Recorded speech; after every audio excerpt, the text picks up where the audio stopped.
Assalamualaikum warahmatullahi wabarakatuh.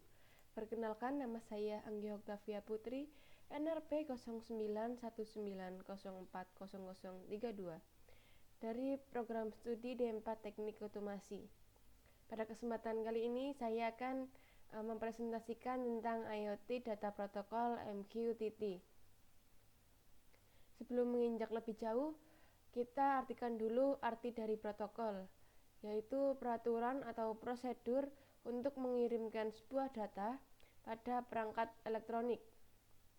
Dan pada setiap komputer pasti akan berkomunikasi dengan komputer lainnya menggunakan sebuah protokol. Jenis protokol sendiri ada banyak, antara lain ada UDP, FTP, TCP, dan lain-lain. Begitu pula dengan MQTT, yaitu salah satu protokol yang dapat digunakan untuk komunikasi pada sistem komputer.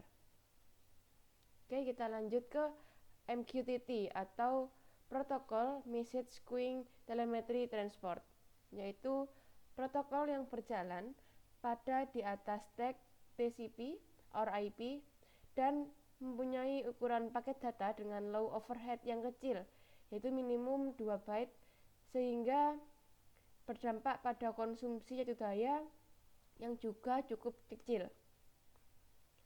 Protokol ini adalah jenis protokol data agnostik, yang artinya yaitu dapat mengirimkan data apapun seperti data binary, teks, bahkan XML, dan protokol ini memakai model publish atau subscribe, di mana model ini berbeda dengan kebanyakan protokol yang biasanya menggunakan model client server.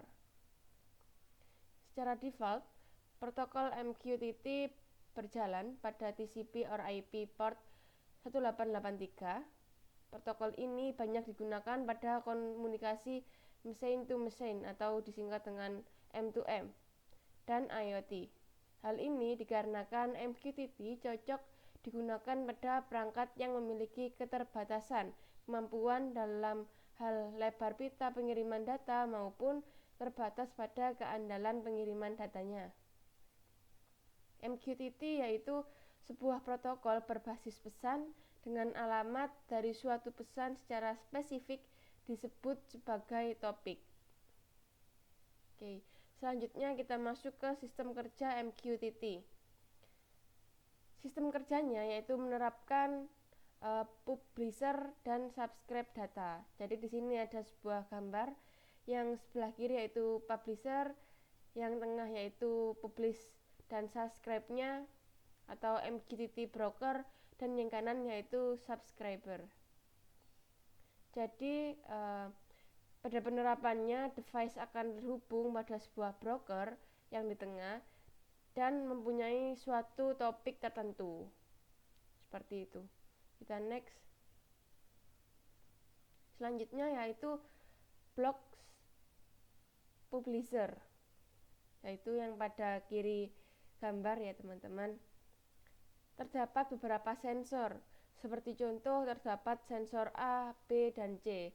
Setiap sensor akan terhubung ke suatu gateway seperti Ethernet Cell, ESP8266, atau device sejenisnya yang dapat menghubungkan ke MQTT broker. Antara gateway dan sensor pasti terdapat controller, yaitu dapat menggunakan Arduino, Raspberry, atau dan sejenisnya. Dan tugas dari block publisher ini yaitu mengirimkan data yang diambil dari sensor A, B, dan C ke suatu MQTT broker dengan topik data 1. Kita lanjut ke penjelasan MQTT brokernya. MQTT broker sendiri memiliki suatu alamat yang dapat diakses oleh publisher dan subscriber. Tugas dari MQTT broker ini yaitu sebagai penghubung transaksi data antara publisher dan subscriber. MQTT broker juga mengenali suatu data lewat sebuah pengelompokan atau bisa disebut dengan topik. Ketika publisher mengirim data sensor ABC dengan topik data 1, dan suatu saat terdapat subscriber yang melakukan subscribe dengan topik yang sama data 1. Maka bisa dipastikan subscriber akan menerima data sensor A, B, dan C dari publisher. Beberapa dari contoh broker yang ada yaitu Mosquito dan Mosca. Selanjutnya yaitu ke subscribe. Subscribe merupakan cara suatu device untuk menerima berbagai macam data dan publisher. Subscriber dapat berupa aplikasi monitoring sensor dan sebagainya. Dan tugas dari subscriber untuk melakukan subscribe data pada topik data 1.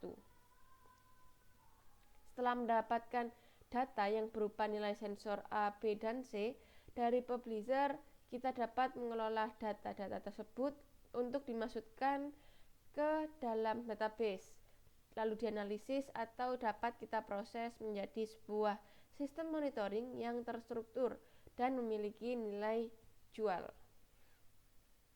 Di sini ada gambar publisher dan subscriber itu tidak harus berjalan pada waktu yang sama.